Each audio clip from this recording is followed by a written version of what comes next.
আসসালামু আলাইকুম রহমতুল্লাহ। স্বাগতম প্রত্যেককে আমাদের স্কুলে। আমি ফাহাদ।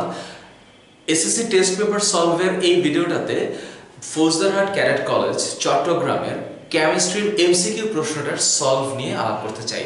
তোমাদের কাছে ফৌজদারহাট ক্যাডেট কলেজের কোয়েশ্চেনটা থাকলে, এমসিকিউ কোয়েশ্চেনটা থাকলে, তোমরা যারা এই মুহূর্তে টেস্ট পেপার সলভ করছো তাদের যে 25টা প্রশ্ন আছে এই ক্যাডেট কলেজের, সেটা সলভ এবং তার সাথে আনুষঙ্গিক কিছু বিষয় নিয়ে আলাপ করতে চাই এই টিউটোরিয়ালটাতে। তোমাদের যারা এই মুহূর্তে টেস্ট পেপারটা সলভ করছো, আমি বরাবরের মতো প্রত্যেকটা ভিডিওতে বলছি যে দয়া করে তোমরা প্ল্যান করে প্রতিটা সময়কে গুরুত্ব দিয়ে এই সময়টাতে পড়াশোনা করবা। মানে টেস্ট পরীক্ষার পর থেকে শুরু করে এসএসসি বোর্ড পরীক্ষার লাস্ট পরীক্ষাটা পর্যন্ত সমান গুরুত্ব দিয়ে স্টাডিটা করবা। প্রথম কোয়েশ্চেন, ফৌজদারহাট ক্যাডেট কলেজের প্রথম কোয়েশ্চেন, রক্তের লিউকোমিয়া চিকিৎসায় কোন আইসোটোপ ব্যবহৃত হয়?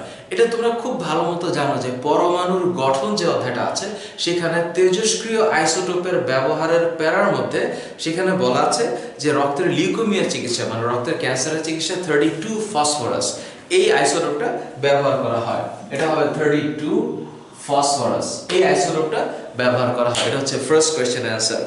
এরপরে নিচের কোনটি সঠিক বলে এসপিডিএফ যে অরবিটালের বা এসপিডিএফ ইলেকট্রন বিন্যাসের যে পদ্ধতিতে দেওয়া হয়েছে সেখানে বলা হয়েছে শক্তির ক্রমানুসারে কোনটা হবে। আমরা জানি যে ইলেকট্রন বিন্যাস আমরা কিভাবে লিখি, 1s2 2s2 2p6 3s2 3p6, এরপরে আমরা 3p এর পরে 3d লিখি না, আমরা লিখি হচ্ছে 4s2 3d10 এরপরে 4p6, এভাবে করে আমরা লিখতে থাকি। কারণ তোমরা যারা অবশ্যই, আমি বিশ্বাস করি তোমরা যারা এসপিডিএফ অরবিটালের এই ইলেকট্রন বিন্যাস পদ্ধতিটাকে করেছো, অনেকবার করেছো, তাদের এটা জানার খুবই স্বাভাবিক একটা বিষয়। এবং কোয়েশ্চেন অনুসারে যেটা হবে এটা হচ্ছে এই যে 3p 4s 3d 4p এভাবে যাবে, অর্থাৎ 3p এর পরে 4s 4s এর পরে 3d।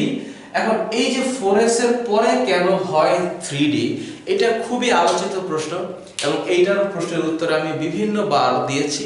তোমরাও জানো যে কোন অরবিটালে ইলেকট্রন আগে যাবে।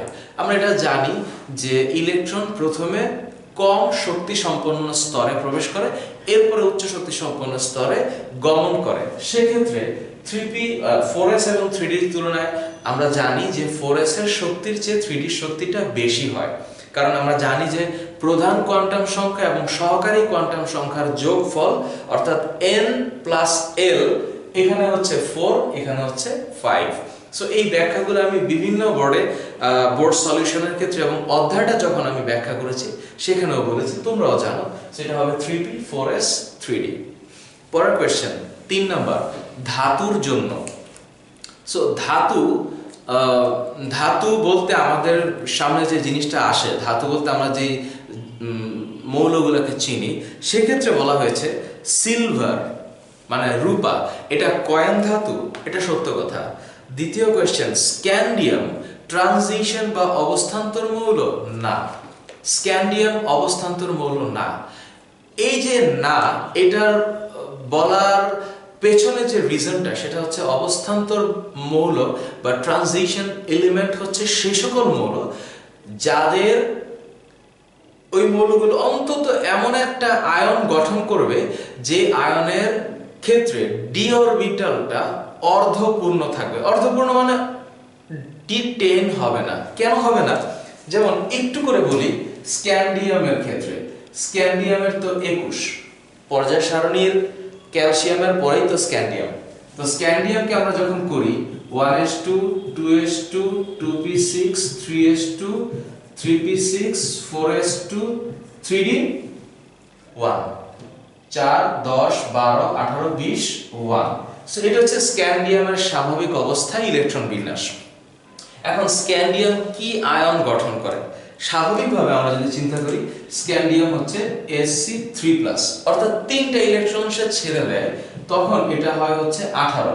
তো 18 হলে এই 4s2 আর 3d1 কিন্তু থাকবে না, অর্থাৎ 3টা ইলেকট্রন যদি সে বের করে দেয় তাহলে এই 3 ইলেকট্রন চলে গেলে আর ইলেকট্রন বিন্যাস শেষে দাঁড়ায় 3p_sa 3p_sa ইলেকট্রন আসলে মানে 3p_sa যখন ইলেকট্রন বিন্যাসটা শেষ হয়ে যাবে ইট মিন্স এখানে কিন্তু আর কোনো ডি অরবিটাল নাই, অর্থাৎ স্ক্যান্ডিয়ামের যখন আয়ন ফর্ম হয়, স্ক্যান্ডিয়াম যখন আয়ন গঠন করে তখন তার ডি অরবিটাল পর্যন্ত ইলেকট্রন আসে না। সুতরাং এই কারণে স্ক্যান্ডিয়াম অবস্থান্তর মৌল না। তোমরা আমাকে অনেকেই অবস্থান্তর মৌল নিয়ে একটা আলাদা টিউটোরিয়াল করার কথা বলেছে এবং আমারও মনে হয়েছে যে এটা একটা আলাদা টিউটোরিয়াল করা দরকার। বিস্তারিতভাবে অবস্থান্তর মৌল নিয়ে আমি একটা আলাদা টিউটোরিয়াল বানাবো, যে অবস্থান্তর মৌল কারা হয়, কেন জিঙ্ক অবস্থান্তর না, কেন স্ক্যান্ডিয়াম অবস্থান্তর না, ভ্যানাডিয়াম কেন অবস্থান্তর মৌল হলো, এগুলোর একটা রিজন নিয়ে।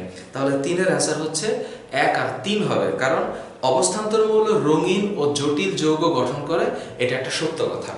তার মানে 3-এর অ্যান্সার হচ্ছে 1 ও 3। 4 1s2 2s2 2p6 3s2 3p6 3d5 4s1 এটা যদি কারো ইলেকট্রন বিন্যাস হয়, অর্থাৎ লাস্টে কত 3d5 4s1, অর্থাৎ কোন একটা ইলেকট্রন বিন্যাস হচ্ছে 3d5 4s1, তাহলে এটা কোন পর্যায়ের কোন গ্রুপে হবে, এটা হচ্ছে প্রশ্ন। এখন আমাকে একটু বলো যে এখানে যেহেতু 4 সর্বোচ্চ আছে, সুতরাং পর্যায় হবে চতুর্থ। এটার ইলেকট্রন বিন্যাসের 4 নম্বরটা হচ্ছে পর্যায়, কিন্তু ওর s অরবিটালে একটা ইলেকট্রন, d অরবিটালে 5টা আছে, সুতরাং এই দুইটাকে যোগ করতে হবে, অর্থাৎ এটা হচ্ছে গ্রুপ 6 হবে। ফৌজদারহাট ক্যাডেট কলেজের 4 নম্বর কোশ্চেনটার অ্যান্সার হচ্ছে গ্রুপ 6 হবে, কারণ এই যে d অরবিটালের 5টা এবং s অরবিটালের একটা, এটাকে যুক্ত করতে হবে, তাহলে আমরা পাবো টোটাল গ্রুপ নাম্বার। এরপরে 5 নম্বর কোশ্চেন, ফসফেট মূলকের যোজনী কত? আমরা জানি ফসফেটের সংকেত হচ্ছে PO4 3-, তাহলে এর যোজনী হচ্ছে 3, ফসফেটের যোজনী 3। এরপরে 5-এর অ্যান্সার হচ্ছে 3 হবে। কোনটি দুর্বল অ্যাসিড? আমরা সবাই জানি সাধারণত জৈব অ্যাসিডগুলা দুর্বল হয়, অজৈব অ্যাসিডগুলা শক্তিশালী হয়। সেই হিসাবে এখানে যতগুলা অ্যাসিড দেওয়া আছে সবগুলো অজৈব অ্যাসিড, কিন্তু এর মধ্যে সবচেয়ে দুর্বল অ্যাসিড হচ্ছে H2CO3, যেটাকে আমরা কার্বনিক অ্যাসিড বলি। সো H2CO3 এটা ভেঙে গিয়ে একটা প্রোটন, দুইটা প্রোটন এবং কার্বনেট আয়ন গঠন করে। সুতরাং এই যে কার্বনিক অ্যাসিড যে ভেঙে যাওয়ার একটা প্রবণতা থাকে, এটা অনেক বেশি থাকে, এই কারণে কার্বনিক অ্যাসিডটা একটু দুর্বল অ্যাসিড। এরপরে পটাশিয়াম Cr2O7 2-, এই মূলকের জন্য, ডাইক্রোমেট মূলকের জন্য ক্রোমিয়ামের জারণ মান কত? এটা হচ্ছে প্রশ্ন। তো Cr2O7 2-, Cr2O7 2-, এটা হচ্ছে মূলকটা। এই মূলকে ক্রোমিয়ামের জারণ মান কত? তো এখন আমি যদি ধরতে হয়, আমরা জানি যে সব মৌলের যতগুলো, একটা যৌগে যতগুলো মৌল থাকবে সবার জারণ মানের সমষ্টি 0 হবে। সো এখানে 2- যেহেতু আছে, এই 2- হচ্ছে টোটাল জারণ সংখ্যা। এখন ক্রোমিয়াম যদি x ধরি, আমি x * 2 প্লাস আমি জানি অক্সিজেনের -2 * 7 ইজ ইকুয়াল টু -2। কেন? কারণ এই যে এখানে -2 দেওয়া আছে, এই কারণে এটার টোটাল জারণ মানের সমষ্টি -2। তাহলে কি হবে? 2x, এখানে যেহেতু মাইনাস হবে, -14 ইকুয়ালস টু -2, সো এটা কি হবে? ওই পাশে চলে গেলে 2x ইকুয়ালস টু +12, তাই না? 14টা যদি এই পাশে চলে যায় +14 হবে, +14, তাহলে কি হবে? +12, সুতরাং x হচ্ছে +6, 2x যদি 12 হয়, x হচ্ছে +6, অর্থাৎ ক্রোমিয়ামের জারণ মান হচ্ছে +6। এরপরের কোশ্চেন, বিক্রিয়ার হারের একক কি?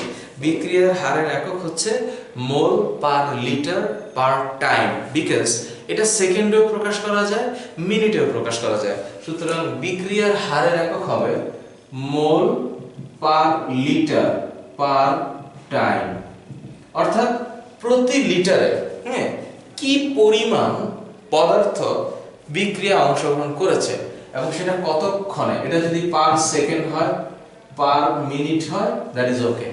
দ্যাট ইজ ওয়াই এখানে অনলি টাইম দেওয়া আছে। যে টাইমে আমরা হিসাব করব সেই টাইমে আমরা বিক্রিয়ার হারের এককটাকে পাবো। এরপর হচ্ছে 9 নম্বর কোয়েশ্চেন। একটা বিক্রিয়া দেওয়া আছে, বিক্রিয়াটা এমন, বিক্রিয়াটাতে দিয়ে বিক্রিয়াটা দিয়ে কি বোঝানো হচ্ছে যে এই বিক্রিয়াটা দিয়ে পরবর্তী প্রশ্নগুলো কেমন হবে। যেমন আমি যদি বলি কোয়েশ্চেনে দেওয়া আছে এ, এটা হচ্ছে একটা গ্যাস, আমরা জানি এটা হচ্ছে স্টেট বোঝায়, এবং তার সাথে আরেকটা বি দেওয়া আছে গ্যাস, তারপরে সি দেওয়া আছে এটা হচ্ছে সলিড, প্লাস এখানে ডি দেওয়া আছে যেটা লিকুইড। স্টেটগুলো খুব ইম্পর্টেন্ট, এবং দেওয়া আছে ওর যে তাপমাত্রা উৎপাদিত হচ্ছে -x কিলোজুল, যেটা ইন্ডিকেট করতেছে যে এটা একটা তাপ উৎপাদী বিক্রিয়া। ঠিক আছে, এটা একটা তাপ উৎপাদী বিক্রিয়া, আর এগুলো হচ্ছে বিক্রিয়ক, এরা হচ্ছে উৎপাদ। এই বিক্রিয়াটা দিয়ে তারা বোঝানোর চেষ্টা করেছে যে আমরা জানি যে এটা হচ্ছে অবশ্যই একটা ইসে হবে, অবশ্যই সাম্যাবস্থা দিতে হবে। তাহলে লা শাতিলিয়ের নীতি অনুসারে ব্যাখ্যাটা কি হবে? সাম্যাবস্থা বাম হতে ডানে যাবে, কথা হচ্ছে এটা। এখন সাম্যাবস্থা বাম হতে, আচ্ছা, উপরের বিক্রিয়া যদি তাপমাত্রা বাড়ানো হয়, এখন আমরা বুঝতেই পারছি যে এটা একটা তাপ উৎপাদী বিক্রিয়া, কারণ এখানে ΔH এর মান নেগেটিভ। তো ΔH এর মান যদি নেগেটিভ হয় তাহলে এটা একটা তাপ উৎপাদী বিক্রিয়া, আর তাপ উৎপাদী বিক্রিয়ায় তাপমাত্রা বাড়ালে বিক্রিয়া সামনে যাবে না পেছনে আসবে? ডেফিনেটলি বিক্রিয়া পেছনে আসবে। তোমরা আমার একটা লা শাতিলের নীতির একটা আলাদা ভিডিও আমি দিয়েছি, শুধুমাত্র লা শাতিলের নীতিটা কি বোঝানোর জন্য। সেখানে এক্সপ্লেন করেছিলাম যে তাপ উৎপাদী বিক্রিয়ায় তাপ দিলে বিক্রিয়া পেছনের দিকে আসে, আর তাপহারী বিক্রিয়া তাপ দিলে বিক্রিয়া সামনের দিকে যায়। তো এখন এই বিক্রিয়াটা যেহেতু তাপ উৎপাদী বিক্রিয়া, তাপ দিলে বিক্রিয়াটা পেছনের দিকে সরে আসবে, অর্থাৎ উৎপাদ ভেঙে কিছু বিক্রিয়ক সৃষ্টি হবে, অর্থাৎ সাম্যাবস্থা ডান হতে বামে আসবে। সেকেন্ড কথাটা হচ্ছে রাইট। পশ্চাৎপদ বিক্রিয়া বৃদ্ধি পাবে, দ্যাট ইজ অলসো রাইট। পেছনের বিক্রিয়া বৃদ্ধি পাওয়া যে কথা, বিক্রিয়ক উৎপন্ন হওয়া, উৎপাদ থেকে বিক্রিয়ক উৎপন্ন হওয়া একই কথা। সুতরাং 2 আর 3 হচ্ছে রাইট অ্যান্সার। এবং এই বিক্রিয়ায় দশম প্রশ্ন হচ্ছে উপরের বিক্রিয়া যদি চাপ বাড়ানো হয় তাহলে কি হবে? অ্যান্সার হচ্ছে এখানে কোনো চাপের প্রভাব থাকবে না, কারণ তুমি দেখতে পাচ্ছ এখানে একটা সলিড স্টেটে একটা উৎপাদ আছে, আর এখানে লিকুইড স্টেটে আছে। যেহেতু সলিড এবং লিকুইড স্টেটে দুইটা উৎপাদ অলরেডি আছে, সুতরাং এগুলো কিন্তু গ্যাসীয় না। তাই গ্যাসীয় যদি না হয় চাপের কোনো প্রভাব কাজ করবে না। তোমরা যারা লা শাতিলের নীতিটা পড়েছো, যারা বোঝো বা যারা বোঝো না, তারা একটু বোঝার জন্য চেষ্টা করবা। আমি একটা আলাদা ভিডিও আপলোড করেছি শুধুমাত্র লা শাতিলের নীতি অনুসারে। সেখানে তোমরা দেখবা যে আমি বলেছি, তোমরাও জানো যে প্রত্যেকটা মৌলের স্টেট যদি গ্যাসীয় না হয় তাহলে চাপের প্রভাব কাজ করে না। যেহেতু এখানে সলিড আর লিকুইড আছে, এখানে চাপের প্রভাব কাজ করবে না। ঠিক আছে, সুতরাং 10 নম্বর কোয়েশ্চেনের অ্যান্সার হচ্ছে এখানে চাপের কোনো প্রভাব নেই। 11 নম্বর প্রশ্ন, নিচের কোনটি ঊর্ধ্বপাতন বিক্রিয়া দেয়? একমাত্র এখানে যে অপশনগুলো আছে তার মধ্যে অ্যামোনিয়াম ক্লোরাইড, যেটাকে আমরা নিশাদল বলি, এই অ্যামোনিয়াম ক্লোরাইড ঊর্ধ্বপাতিত হবে, মানে সাবলিমেশন হবে। তোমরা জানো ঊর্ধ্বপাতন কি? তাপ প্রয়োগ করলে কঠিন থেকে সরাসরি বাষ্প হবে, মানে তরল হবে না, এটাই হচ্ছে ঊর্ধ্বপাতন। 12 নম্বর, মরিচার রাসায়নিক সংকেত। তো মরিচার রাসায়নিক সংকেত আমরা জানি, মরিচা হচ্ছে হাইড্রেটেড ফেরিক অক্সাইড, অর্থাৎ Fe2O3 হবে, Fe2O3 ডট NH2O। অনেক স্টুডেন্ট এই প্রশ্ন করে কেন এখানে N হয়। এই N হওয়ার রিজনটা হচ্ছে যে নাম্বার অফ ওয়াটার ভ্যারিজ। এখানে পানির পরিমাণ বেশি হলে N এর মোল সংখ্যাটা বাড়বে। N মানে হচ্ছে নাম্বার, মোল নাম্বার। সো ফেরিক অক্সাইড এটা হচ্ছে মরিচার রাসায়নিক সংকেত, যেটাকে আমরা বলি রাস্ট। আমরা এটাকে বলি রাস্ট। এরপরে কোশ্চেন হচ্ছে কোন অর্ধকোষে জারণ ঘটে? এখানে যেই 4টা অপশন দেওয়া আছে, আমি একটু শর্টলি বলার চেষ্টা করছি, কারণ আমি বিশ্বাস করি যে প্রশ্ন তোমাদের সামনে আছে, তোমরা জানো প্রশ্নটা কি, উত্তরটাকে একটু এক্সপ্লেন করছি আমি। যে অর্ধকোষে কোন অর্ধকোষে জারণ ঘটে, জারণ মানে কি, ইলেকট্রন ছাড়ন। তো এখানে সেই অনুসারে এই যে এখানে জিঙ্ক যদি দুইটা ইলেকট্রন দেয় তাহলে জিঙ্ক 2+ হয়ে যাবে। তাহলে জিঙ্ক থেকে জিঙ্ক 2+, এটাই হচ্ছে জারণ বিক্রিয়া, অর্ধ বিক্রিয়া অ্যাকচুয়ালি। কারণ জারণ অর্ধ আর বিজারণ অর্ধ বিক্রিয়া মিলে একসাথে জারণ বিজারণ বিক্রিয়া। সুতরাং এটা হচ্ছে জারণ অর্ধ বিক্রিয়া। সুতরাং কোন অর্ধকোষে জারণ করবে, এই অর্ধকোষে। আমরা সেটা কিভাবে সিম্পলি বুঝতে পারবো, কারণ একটা মৌল থেকে যখন ক্যাটায়ন হয় তখন সিম্পলি সেই ইলেকট্রন ত্যাগ করে হয়, আর ইলেকট্রন ত্যাগ করাটাই হচ্ছে জারণ। সুতরাং জারণ অর্ধকোষে এটা ঘটবে। এরপরে হচ্ছে 14 নম্বর কোশ্চেন। ইউরেনিয়াম 235 কে উচ্চ শক্তির নিউট্রন দিয়ে আঘাত যদি করা হয়, মানে ইউরেনিয়াম 235 কে যদি আঘাত করা হয়, তাহলে কি স্ট্রনশিয়াম 90 উৎপাদন হবে, রাইট। জেনন 143 উৎপাদন হবে, রাইট। একটা নিউট্রন উৎপন্ন হয় না, এখানে 3টা নিউট্রন উৎপন্ন হবে। সুতরাং অপশন অনুসারে অ্যান্সার হচ্ছে 1 ও 2। এরপরে 15 নম্বর, নিচের কোনটি শুষ্ক কোষে জারক হিসাবে কাজ করে? আমরা সবাই জানি এখানে এই যে শুষ্ক কোষের জারক হিসাবে এখানে কাজ করবে ম্যাঙ্গানিজ ডাইঅক্সাইড। 16 নম্বর, পিএইচ পেপারে তীব্র অ্যাসিডের জন্য রং লাল হয়, দ্যাট ইজ ট্রু। নিরপেক্ষ হাওয়ার জন্য রং নীল হয়, নো। তীব্র ক্ষারের জন্য রং হলুদ হয়, না। তীব্র ক্ষারের জন্য নীল হবে, এবং তীব্র অ্যাসিডের জন্য লাল হবে। অ্যান্সার হচ্ছে 1। ডলোমাইটের সংকেত কি? ডলোমাইটের সংকেত হচ্ছে ক্যালসিয়াম কার্বনেট আর ম্যাগনেসিয়াম কার্বনেট, অর্থাৎ CaCO3 MgCO3। এটা হচ্ছে ডলোমাইটের সংকেত। তোমরা যারা আকরিকের সংকেতগুলো পারো এবং ধাতু সংকর বা অ্যালয়ের সংকেতগুলো পারো, তোমরা দেখবে ধাতু নিষ্কাশনের অধ্যায়ের মধ্যে কিছু সংকেত দেওয়া আছে, তার মধ্যে এটাও আছে। 18 নম্বর কোশ্চেন, ধাতুর নিষ্কাশন এবং ধাতুর রাসায়নিক সক্রিয়তা অনুযায়ী নিচের কোনটি সঠিক? এখানে অ্যান্সারটা হচ্ছে যে লিথিয়াম, ক্যালসিয়াম এবং ম্যাগনেসিয়ামের যে সিরিজটা, lithium plus calcium plus magnesium plus, এখন এই যে এখানে দেওয়া আছে লিথিয়ামের থেকে ক্যালসিয়াম, তার চেয়ে ম্যাগনেসিয়াম, এই যে সিরিজটা, এটা হচ্ছে রাইট অ্যান্সার। কেন রাইট অ্যান্সার? কোয়েশ্চেনটা করেছে 18 নম্বরে যে ধাতু নিষ্কাশন এবং ধাতুর রাসায়নিক সক্রিয়তা অনুযায়ী নিম্নের কোনটি সঠিক। এখন সক্রিয়তা অনুসারে বলতে বোঝানো হচ্ছে এই যে লিথিয়াম, ক্যালসিয়াম, ম্যাগনেসিয়াম, এগুলো কিন্তু একই গ্রুপের না। যেমন ক্যালসিয়াম ম্যাগনেসিয়াম হচ্ছে গ্রুপ 2 আর লিথিয়াম হচ্ছে গ্রুপ 1। তো গ্রুপ 1 এর উপর থেকে নিচে আসতে থাকলে সক্রিয়তা বাড়বে, আবার গ্রুপ 2 এর ক্ষেত্রে উপর থেকে নিচে আসতে থাকলে সক্রিয়তা বাড়বে। এখন এই সক্রিয়তার হিসাবটা কি? লিথিয়াম যদি প্লাস হয় তাহলে তার শেল হবে দুইটা, একটা ফার্স্টে দুইটা শেল ছিল, কারণ লিথিয়াম হচ্ছে 3 পারমাণবিক সংখ্যা বিশিষ্ট মৌল। সুতরাং একটা ইলেকট্রন ছেড়ে দিলে থাকলো দুইটা, তাহলে ফার্স্ট শেলে দুইটা ইলেকট্রন। ক্যালসিয়াম যদি দুইটা ছেড়ে দেয় তাহলে থাকবে তার 3টা শেল। ম্যাগনেসিয়াম যদি দুইটা ছেড়ে দেয় তাহলে থাকবে 2টা শেল। সেই অনুসারে লিথিয়াম অ্যাক্টিভ, তার চেয়ে ক্যালসিয়াম এবং তার চেয়ে ম্যাগনেসিয়াম কম অ্যাক্টিভ। 19, ডুরালুমিন ধাতু সংকরে বিভিন্ন মৌলের পরিমাণ কত? তোমরা ডুরালুমিন হচ্ছে অ্যালুমিনিয়ামের একটা আকরিক, ব্যাকলমিন ধাতু সংকর। সেই ধাতু সংকরে অ্যালুমিনিয়াম থাকে হচ্ছে 80% এবং ক্যালসিয়াম থাকে 4%। কিন্তু এই যে পরে ম্যাগনেসিয়াম, ম্যাঙ্গানিজ এবং আয়রন যে 1% থাকে, এইটা রং অ্যান্সার। অ্যান্সার হবে 1 ও 2। পলিপ্রোপিন ব্যবহৃত হয় কোথায়? পলিপ্রোপিন ব্যবহৃত হয় এখানে যে অপশন আছে তার মধ্যে হবে প্লাস্টিক বোতলে। প্রাকৃতিক গ্যাসে পেন্টেনের শতকরা পরিমাণ কত? মুখস্থ 3%। 22, প্রোটনের প্রকৃত ভর কত? অ্যান্সার হচ্ছে 1.67 ইন্টু 10⁻⁻24 গ্রাম। এরপর একটা দ্রবণের চিত্র দেওয়া আছে।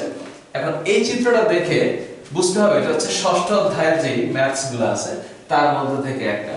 তো এই ম্যাথস গুলো করার ক্ষেত্রে এখানে এরকম একটা ডেটা দেওয়া আছে, পাত্র, এখানে একটা পাত্র দেওয়া আছে। তো এই পাত্রে 25 ml 25 ml, কত 0.25 মোলার, আর তারপরে হচ্ছে HNO3, আর এখানে হচ্ছে 30 ml, কত 0.15 মোলার, তারপর হচ্ছে পটাশিয়াম হাইড্রোক্সাইড, এরকম দেওয়া আছে। হ্যাঁ, তো এই হচ্ছে আমার এ এর পাত্র, এটা হচ্ছে বি পাত্র। এই প্রশ্নগুলো তোমাদের কাছে খুবই কমন, কারণ এগুলো তোমরা জানো যে এগুলো অনেকবার বোর্ডে বিভিন্ন ক্যাডেট কলেজে এবং স্কুলগুলোতে আসে। So nitric acid 0.25 molar, 25 ml, 30 ml, 0.15 molar. Question করেছে এই নাইট্রিক অ্যাসিডের কত গ্রাম দ্রবীভূত আছে, এটা বের করার সূত্র হচ্ছে, আমরা জানি না, W = SVM / 1000, খুবই কমন সূত্র। এটা তোমরা ষষ্ঠ অধ্যায়ে যারা পড়েছো তারা তো জানোই, খুবই কমন সূত্র। এই W টা হচ্ছে কি পরিমাণ পদার্থ দ্রবীভূত আছে। এখন S মানে হচ্ছে মোলারিটি, which is 0.25, V মানে হচ্ছে আয়তন কত, তাহলে এটা হচ্ছে 25 মিলিলিটার, M মানে হচ্ছে আণবিক ভর, নাইট্রিক অ্যাসিডের হচ্ছে হাইড্রোজেন 1, তাহলে এটা হচ্ছে এইরকম 48, হ্যাঁ 4, এটা কত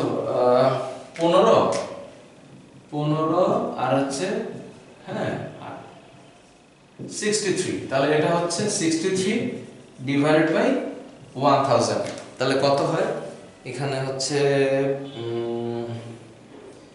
এটা হচ্ছে কত 0.25 into 25 into 63, that is 393.75 divided by 1000, that is 0.39, so that is 0.39 গ্রাম।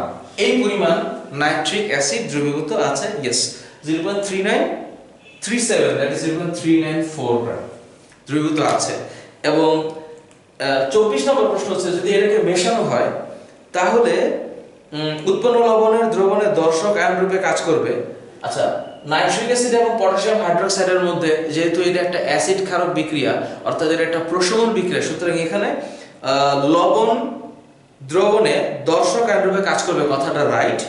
দ্বিতীয় কথাটা হচ্ছে মিশ্রিত দ্রবণ ক্ষারীয় হবে না, মিশ্রিত দ্রবণ হবে নিরপেক্ষ, অর্থাৎ অ্যাসিড এবং ক্ষারক বিক্রিয়া করলে লবণ উৎপন্ন হয়, লবণ একটা নিরপেক্ষ দ্রবণ। আর এরপরের কোশ্চেনটা হচ্ছে মিশ্রিত দ্রবণ অ্যাসিডিক হবে, এই কথাটাও মানে মিশ্রিত দ্রবণ যদি অ্যাসিডিক হয়, এখানে এইটাকে একটু সাপোর্ট করা যেতে পারে, কারণ এটার মোলারিটি বেশি, 0.15 মোলার হচ্ছে, এটা 0.25 মোলার, অর্থাৎ এই পরিমাণটা বেশি, যেহেতু ঘনত্ব বেশি সুতরাং অ্যাসিডের প্রভাবটা বেশি থাকতে পারে, এই কারণে অ্যান্সার 1 এবং 3 হবে। লাস্ট কোশ্চেন, কোবাল্ট হতে নির্গত কোন রশ্মি ব্যাকটেরিয়া হত্যা করে, মানে ব্যাকটেরিয়া ধ্বংস করে, এটা হচ্ছে গামা রশ্মি। এই কোশ্চেনটাও বইয়ের মধ্যে খুব সুন্দর করে লেখা আছে, দেওয়া আছে। সুতরাং এই হচ্ছে 25টা কোশ্চেনের একটা ছোট্ট করে এক্সপ্লানেশন, অ্যান্সারগুলোর এক্সপ্লানেশন। আমি সৃষ্টিকর্তার কাছে প্রার্থনা করি তোমরা যারা পরীক্ষার জন্য প্রিপারেশন নিচ্ছ সুস্থ থেকে শান্তিমতো টাইমটাকে ইউটিলাইজ করবা এবং অনেক বেস্ট একটা প্রিপারেশন নেবা। দেখা হবে পরের বোর্ডগুলোতে, পরের টেস্ট পেপার সলভ সিরিজে। আল্লাহ হাফেজ।